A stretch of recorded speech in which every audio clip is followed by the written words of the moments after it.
ఇప్పుడు జనరల్గా యూరియా మీద చిట్టా అనగానే రాష్ట్ర ప్రభుత్వం కేంద్ర ప్రభుత్వం అని అంటది, కేంద్ర ప్రభుత్వం రాష్ట్ర ప్రభుత్వం అని అంటది.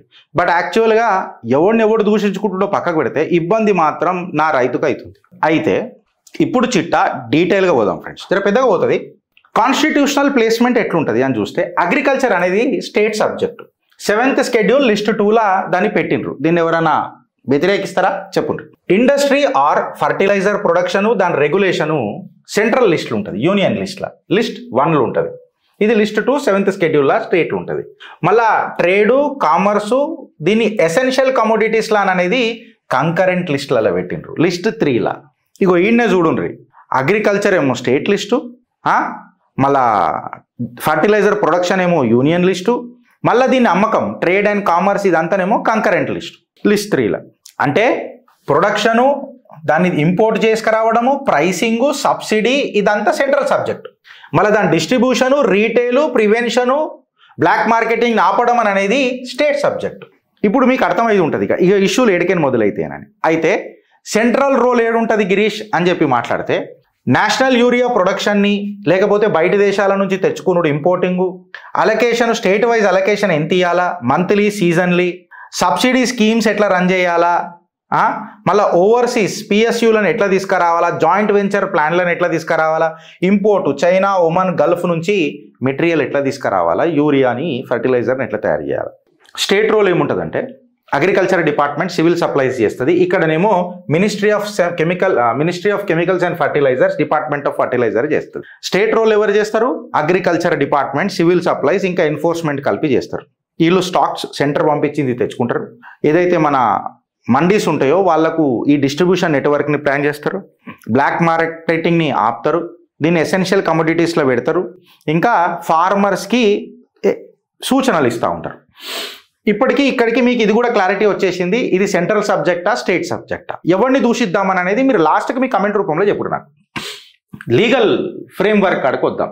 ఈ ఫర్టిలైజర్స్ని ఎట్లా పెట్టిరానంటే ఎసెన్షియల్ కమోడిటీ లెక్క పెట్టారు ఫ్రెండ్స్. ఎసెన్షియల్ కమోడిటీ లెక్క ఫర్టిలైజర్ కంట్రోల్ ఆర్డర్ FCO 1985కి తీసుకొని వచ్చి, అంటే దీన్ని క్వాలిటీ మూమెంటు, దీన్ని దిగుమతి ఏదైతే బయట దేశాలకేం చేసుకుంటాం కదా, ఎగుమతి ఇంపోర్ట్, ఇవన్నీ సెంట్రల్ లిస్టులు వస్తాయి. మళ్ళీ సెంటర్ రెగ్యులేట్ చేస్తుంది. ఈ ఇన్స్పెక్షన్స్ ఇంకా ఎన్ఫోర్స్మెంట్ స్టేట్లో చేస్తుంది. అంటే షేర్డ్ సబ్జెక్ట్ ఇన్ ఎఫెక్ట్కి వచ్చినప్పుడు సెంటర్ ఏమో ప్రొడక్షన్ ఇంపోర్ట్ సబ్సిడీ, స్టేట్ ఏమో ఇది లాస్ట్ మైల్ డెలివరీ దగ్గర పోతున్నది. ఇప్పుడు తెలంగాణ దగ్గర ఏమైంది, అసలు లొల్లేడైంది, అసలు లొల్లిలో ఎవరు ఇన్వాల్వ్మెంట్ ఉన్నారు అని చెప్తే స్టేట్ ఏమో సెంటర్ని బ్లేమ్ చేస్తుంది. అగో నేను అడిగిన రూపాయి నువ్వు పంపించినావు నాకు బారానా. సెంటర్ ఏమంటుంది అంటే నువ్వు స్టాక్స్ని ముందు నిలువ పెట్టుకోలే, నువ్వు ప్లానింగ్ని కరెక్ట్గా ప్లాన్ చేసుకోలే, నీ ఫార్మర్లని నీ రైతులను నువ్వు ఎడ్యుకేట్ చేయలే అని చెప్పి సెంటర్ అంటారు. అయితే యాక్చువల్ పంచాయతీ ఏంది అని అనేది ఇవాళ మనం చూద్దాం ఫ్రెండ్స్. చిట్టా ఇప్తే చిత్రకు భర్పూర్గా ఇస్తుంది, భర్పూర్గా. ఇప్పటి వరకు Telangana April to August 2025 requirement తీసుకుందాం, మంత్ వైజ్ వేసిన. ఏప్రిల్ టు ఆగస్టు తీసుకుంటే మనకు కావాల్సింది ఎంత, 8.3 లీటర్స్ మెట్రిక్ టన్స్ LMT అని అనుకో. ఇచ్చిండ్రెంత, సప్లై ఎంత ఇచ్చిర్రు 5.42, డెఫిషియట్ ఎంత ఉంది అని అంటే 2.88 LMT. ఇప్పుడు మొదలవుతుంది ఇక్కడ. అంటే సుమారు మనం రౌండ్ ఫిగర్ 2.88ని మనం 3 అనుకుందాం. నేను అడిగిన 8, వాళ్ళు సప్లై చేసి 5, అంటే 3 నాకు డెఫిషియట్ ఉన్నది, 2.88 మన డెఫిషియట్ ఉన్నది. ఈ డెఫిషియట్కి కారణాలు ఏంది రాబాయి అని చెప్పి చూస్తే మనకు 3 ఫర్టిలైజర్ ప్లాంట్ల నుంచి మన తెలంగాణకు ఫర్టిలైజర్లు వస్తాయి. ఒకటేమో Ramagundam fertilizers chemical limited RFCL అని అంటారు, అది మన తెలంగాణలో ఉన్నది. ఇంకొకటి టాల్చర్ ఫర్టిలైజర్స్ అని ఒడిస్సాలో ఉన్నది. ఇంకొకటి Nagarjuna fertilisers and chemicals limited అని చెప్పి NFCL అని అంటాము, అది మన ఆంధ్రప్రదేశ్లో ఉన్నది. ఈ 3 జాగాలకి తెలంగాణలోకి వస్తుంది. అయితే RFCL ఏదైతే రామగుండం ఫర్టిలైజర్ మన తెలంగాణలో ఉన్నదో అది 145 రోజులలో కేవలం 78 రోజులే నడుస్తుంది. మళ్ళీ దీని మీద ఎవడు క్వశ్చన్ వేస్తాడు? చిత్రగుప్త వేసింది. చిత్రగుప్త ఏసుడు కాదు, మేము ప్రశ్నించే గొంతులం కాము, పరిష్కారం చూపించే ఆత్మలం అని చెప్పి ఎన్నోసార్లు చెప్పిన. నా 145 రోజులల్లో ఎన్ని రోజులు పనిచేస్తుంది ఫ్రెండ్స్? 78 రోజులే. ఎందుకురా 145 రోజులు పనిచేయాలి కదా మళ్ళీ according to the procedures and the protocols అని చెప్పి మాట్లాడితే ఫ్రీక్వెంట్గా అక్కడ గ్యాస్ లీక్స్ అవుతున్నాయి. టెక్నికల్ ఫాల్ట్లు అవుతున్నాయి, షట్ డౌన్ అవుతున్నది plant Ramagundam fertilizers and chemicals limited. దీనివల్ల లోకల్ ప్రొడక్షన్ అనేది సంకనాకిపోతున్నది, స్టేట్ కోటాకు డైరెక్ట్గా ఎఫెక్ట్ పడుతున్నది.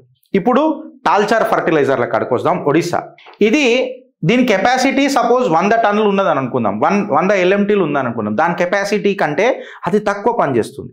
ఎందుకు రాబోయానంటే టెక్నికల్ ఇంకా కమిషన్ డిలేస్ అని చెప్పి చెప్తున్నారు. దీనివల్ల ఈస్టర్న్ సప్లై పూల్కి ప్రాబ్లం అవుతున్నది. ఇప్పుడు దరిద్రం దండయాత్ర చూడుండ్రి. Nagarjuna fertilisers and chemicals limited దగ్గరకు వద్దాం, ఈడుకొద్దాం. ఇది ఆంధ్రప్రదేశ్లో ఉన్నది. దరిద్రం ఏంది తెలుసా? దరిద్రం దండయాత్ర అని అంటే ఇప్పటిదాకా ఇది ఒక్క మెట్రిక్ టన్ను కూడా ప్రొడ్యూస్ చేయలే, ఒక్క LMT కూడా ప్రొడ్యూస్ చేయలే. ఇప్పటిదాకా severe financial and technical crisis అని చెప్తారు. ఒక్కటి కూడా ప్రొడ్యూస్ చేయకపోతే సంకనాక తెలంగాణకి ఏమొస్తుంది, ఆంధ్రాకి ఏమిస్తుంది? ఇది మీకు అర్థమైందా? ఇప్పుడు పంచాయతీ ఏడ ప్రాబ్లం అవుతుందని అనేది. దీనికి తోడు చైనా ఓడ్లొల్లి, నువ్వు సెంటర్ని అంటున్నావు కరెక్టే, నేను కాదని అంటలేను. మళ్ళీ సెంటర్ కూడా ఏమైనా సుఖమైంది ఉందా? లేదు. స్టేట్ ఏమైనా సుఖంగా ఉందా? లేదు. ఎందుకు అని అంటే మళ్ళీ రామగుండం ఏదైతే నడవాల్సిందో తెలంగాణలో ఉన్నది, మళ్ళీ నువ్వు చూసి సెంటర్ కేంద్రాన్ని చెవ్విండు కదా, నీ టెక్నికల్ లీక్స్ ఎందుకు అవుతున్నాయి? గిరీష్ ప్రొడక్షన్ సెంటర్ది కదా, ఎస్ ఆడికే వస్తున్నా. ఇప్పుడు మీకు అర్థం కావాలి ఏంటంటే చిత్రగుప్తులు ఎవరికి పక్షపాతం చూపెట్టం, వీఆర్ నాట్ బయాస్డ్, డేటా పూజారులం మేము. ఇప్పుడు చూపిస్తాం అసలైన సిసలైన మజా. టెక్నికల్ ఇష్యూస్ ఏమొస్తున్నాయి, ఎందుకు డిలే అవుతున్నది, ఇవన్నీ మనం తీసి చూస్తే ఇవి ఇండియన్ ఎక్స్ప్రెస్ ఎక్సెట్రా కూర్చొని చదివి తీస్తే వెళ్తాయి ఈ డేటా అంతా. లిక్విడ్ న్యాచురల్ గ్యాస్ ఏదైతుందో అది దాని ప్రైస్ గ్లోబల్గా పెరుగుతూనే ఉన్నది. దానివల్ల ఏమైందనంటే production cost of the urea భారతదేశంలో పెరుగుతున్నది. అందుకే ప్లాంట్స్ ఏం చేస్తున్నాయి, ప్రొడక్షన్ పెడుతుంది, సబ్సిడీలు టైంగా రాకపోతే ప్రభుత్వం నుంచి వాళ్ళు ఏం చేస్తారు, షట్ డౌన్ చేస్తారు. ఇప్పుడు ఫర్ ఎగ్జాంపుల్ ఒక ఆసుపత్రిలో ఆరోగ్యశ్రీ పథకం కింద ఈ ఆపరేషన్ చేయించుకోవాలని అంటారు. ప్రభుత్వం ఆ అమౌంట్ని డిస్బర్స్ చేయాలి ఇమీడియట్గా హాస్పిటల్కి. చేయకపోతే వాళ్ళు ఏం చేస్తారు, మేము ఆరోగ్యశ్రీ కార్డులను తీసుకోము, ఇప్పటి నుంచి యాక్సెప్ట్ చేయము అని చెప్పి వాళ్ళు డినై చేస్తారు. కరెక్టా రాంగా నేను చెప్పింది? దాని తర్వాత ఇప్పుడు రష్యా యుక్రెయిన్ వార్లు ఏమైనా చక్కగా ఉన్నాయి, వెస్ట్ ఏషియా టెన్షన్స్ ఏమైనా లేవా, షిప్పింగ్ డిస్ట్రప్షన్స్ అయితలేవా, గల్ఫ్ సప్లై రూట్స్లలో పంచాయతీలు అయితలేవా? మీరు ఎక్కడ పోయినా ఏదో ఒక పంచాయతీ మొత్తం ప్రపంచంలో ఏదో ఒక దగ్గర అయితేనే ఉన్నది కదా. గల్ఫ్ సప్లై దగ్గర ఇరానే తీసుకో, ఏడనే తీసుకో, ఆడనే తీసుకో, అంటే నీకు ఇంపోర్ట్స్ ఏవైతే రావాలనో టైం వస్తలేవు, షిప్మెంట్స్ అన్ని డిలే అవుతున్నాయి. దానికి తోడు చైనా ఫ్యాక్టర్ ఒకటి ఉన్నది. వెనకటికేమో కంప్లీట్గా ban on exports, no inclusion for India, ఇండియాకి ఇయనే ఎంపో ఎంబి కూడా పీకోపోని అన్నాడు మొన్నటిదాకా పంచాయతీ. ఆపరేషన్ సింధూర్ ఇవన్నీ జరిగినప్పుడు అంటే ఈ ఛాలెంజెస్ అన్నీ ఉన్నాయి. అయినా ఇయ్యాలా అని అంటే ఏడికేనిస్తాం, చెప్పు ఒక మాట, ఏడికేనిస్తాం. వాళ్ళు దీని మీద గిరీష్ నువ్వు మాట్లాడాలి కదా అంటే ఖచ్చితంగా మాట్లాడతాను. నేను సెంటర్ స్టేట్ అని మాట్లాడతలేను ఫ్రెండ్స్. అబ్సల్యూట్గా ప్రభుత్వాలు మననేం పాగలు పనాస్తున్నాయని చెప్తున్నా. అయితే డేటా మెట్రిక్స్ తీసుకొని చూస్తే తెలంగాణ అలొకేషన్ అనేది 9.8 LMT చేసిండ్రు, సప్లైడ్ 5.42 చేసిండ్రు, అంటే 55% సప్లై చేసిర్రు. Andhra Pradesh 47%, Karnataka 43%, Chhattisgarh 75%, Uttar Pradesh 75%, Madhya Pradesh 65%, Maharashtra 63 and Rajasthan 73. Telangana agar compare చేసి చూస్తే పక్షపాత ధోరణి అని అగర్ మాట్లాడినా కర్ణాటక అండ్ ఆంధ్ర కంటే తెలంగాణ బాగానే ఉన్నది విత్ సప్లై ఆఫ్ 55%. ఇప్పుడు అసలైన సిసలైన చిట్టాకు వద్దాం. అసలు RFCL, NFCL ఈ పంచాయతీ ఏంద్రాబాయ్, పైసలు ఇన్ని కోట్ల పైసలు పెట్టినాక కూడా ఎందుకు పనిచేస్తలేవు అని చెప్పి మాట్లాడితే ఇగో అబ్సల్యూట్ డేటా, నేను మాట్లాడుతుంది అంతా అబ్సల్యూట్గా డేటా ఇవ్వాలి. ఇట్లాంటి డేటా ఏ ఛానల్ చెప్తుందో చూడరు, మీరు ఆ ఛానల్ పోయి చూడరు ఫ్రెండ్స్. నేను ఏమంటున్నా ఇప్పుడు ఇన్నురు, నేను ప్రభుత్వాలకు అతీతంగా మాట్లాడుతున్నా. Ramagundam fertilizers and chemical limiteds ఏదైతుందో అదొక PSU ప్రాజెక్ట్, దానికి బడ్జెటరీ ఇన్ఫ్యూజన్ ఉన్నది.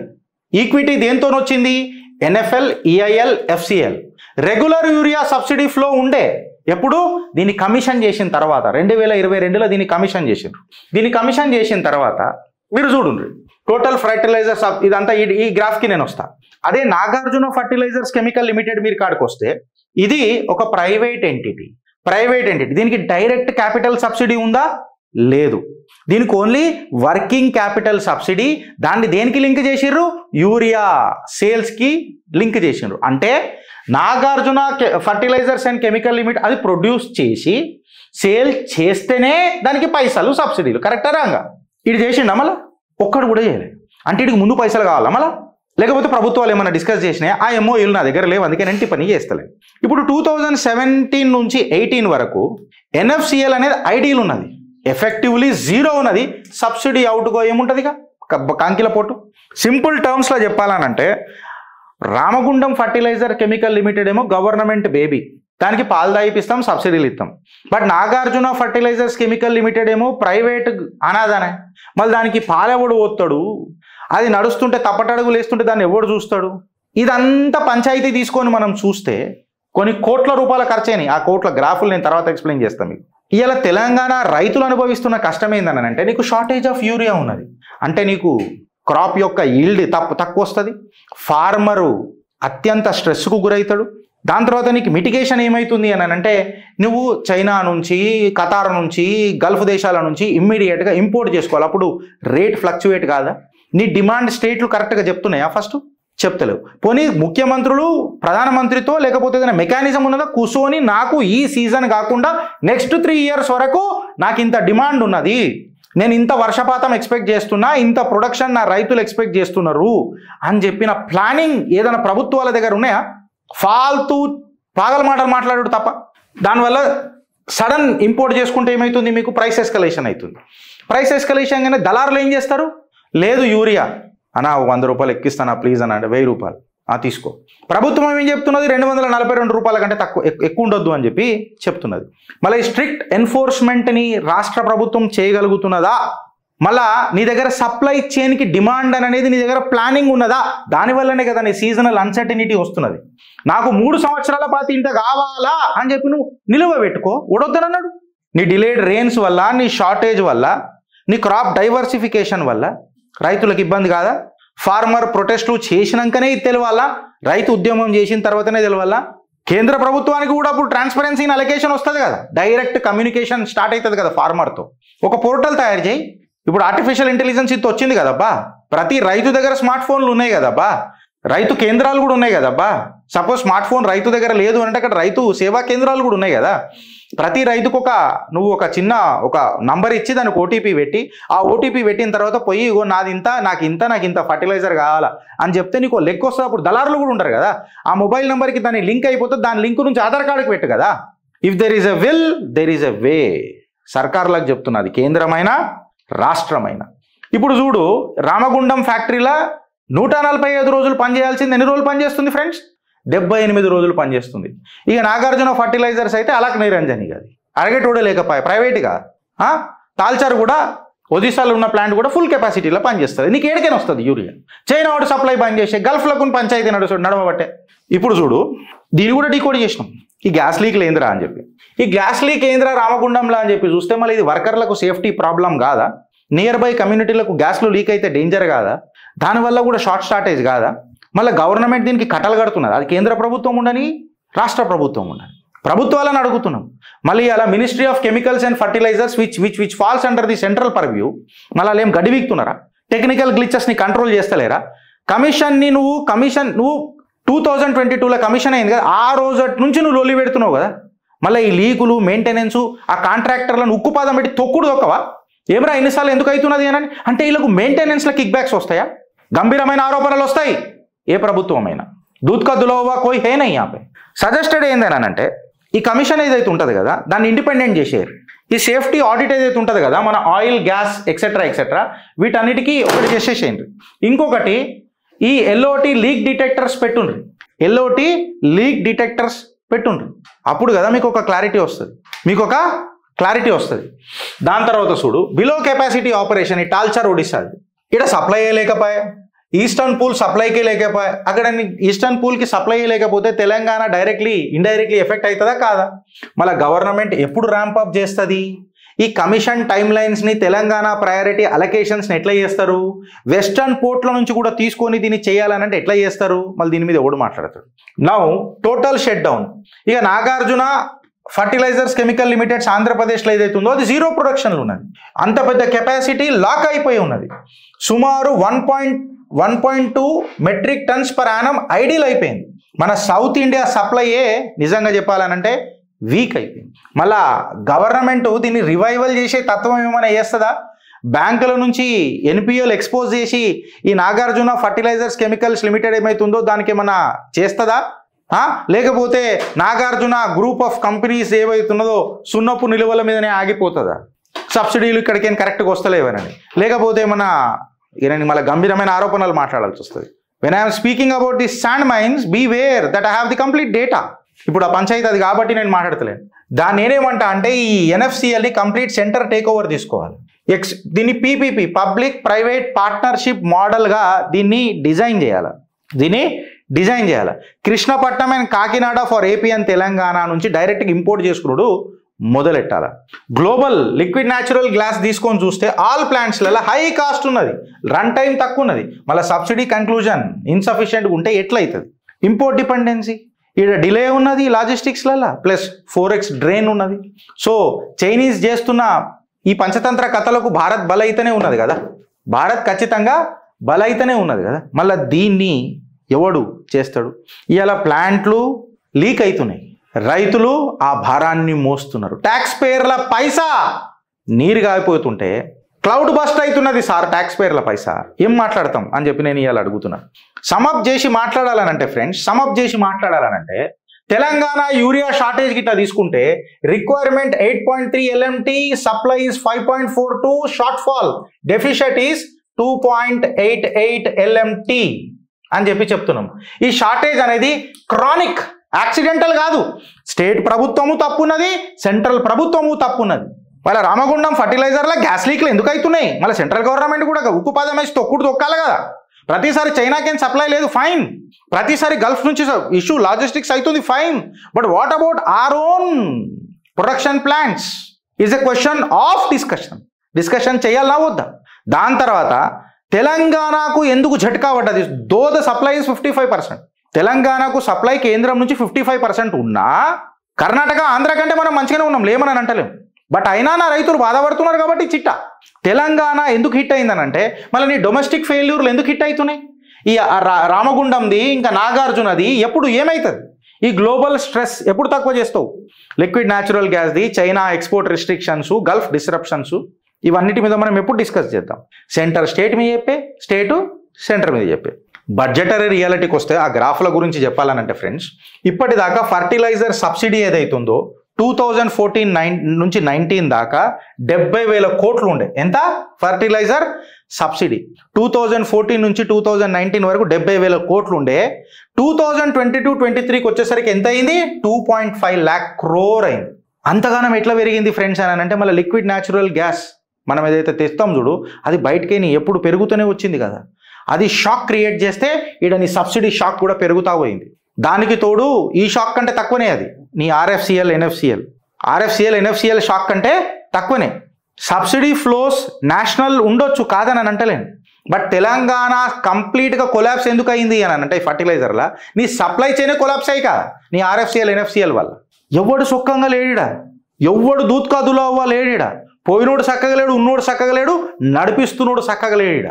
నువ్వు నేనే ఎడ్డోళ్ళం పిచ్చోళ్ళం, పేపర్లలో మొత్తం రాదు. ఆ ప్రభుత్వాలు ఇట్లా, ఈ ప్రభుత్వాలు ఇట్లా. నువ్వు సొక్కమైనోడువా, అది మాట్లాడతావా? ఢిల్లీ వాడు ఏం చెప్తారంటే అగో రికార్డు చూపిస్తాడు సబ్సిడీలది ఇట్లా.